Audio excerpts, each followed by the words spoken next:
let's make one thing clear. I'm not saying you should cheat your way through a debate, but let's be honest. If the other side is coming at you like they're Ben Shapiro on a sugar high, and you're sitting there feeling like a dollar store John Oliver, you've got to work with what you've got. Winning debates isn't about being right. It's about walking away looking like you're the smartest person in the room, even if you've got less substance than a Ted Cruz tweet. My first debate disaster, let's just say it made a Mike Pence speech look exciting. I walked in with nothing but raw confidence, ready to throw down. My opponent, a walking encyclopedia. They were dropping facts faster than Elon Musk tweets nonsense, and I was getting buried. So I did what any self-respecting liberal would do when they're outmatched. I went full Alexandria Ocasio-Cortez and started throwing around buzzwords like confetti at a Bernie Sanders rally. Systemic oppression, intersectional equity, neoliberal hegemony. I didn't even know what half of it meant, but it didn't matter. I could have been debating about pineapple on pizza, and I'd still find a way to make it sound like a manifesto. My opponent, bless their fact-checking heart, looked at me like I'd just declared Greta Thunberg was secretly running Wall Street. Then I discovered the golden weapon, emotional blackmail. You think Barack Obama won debates with just his smooth delivery? Nope, it's the feels. When my opponent started talking about cutting taxes, I hit him with, I just think it's heartbreaking that you'd prioritize Jeff Bezos' wallet over single moms working 3 jobs just to buy their kids cereal. But sure, tell me more about how billionaires need more breaks. And the crowd, hooked.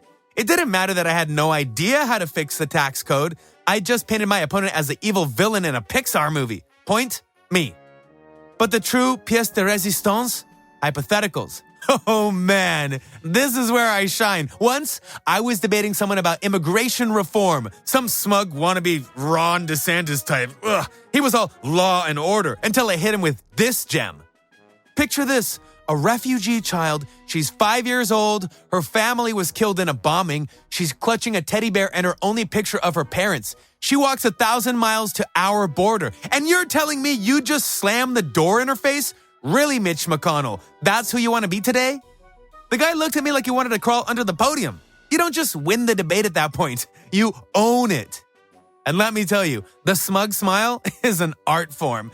It's the thing that makes you look like Rachel Maddow after she's uncovered a scandal. Every time my opponent opened their mouth, I'd nod slowly, take a sip of water, and smile like they just claimed the moon is made of cheese. One time, a guy hit me with some nonsense about how the free market solves everything.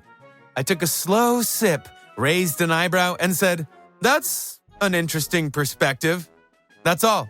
Nothing else. He crumbled faster than Rudy Giuliani under cross-examination.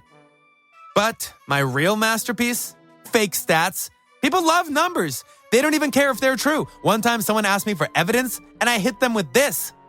Studies show that 82% of Americans agree with me on this issue. You can check it on Pew Research.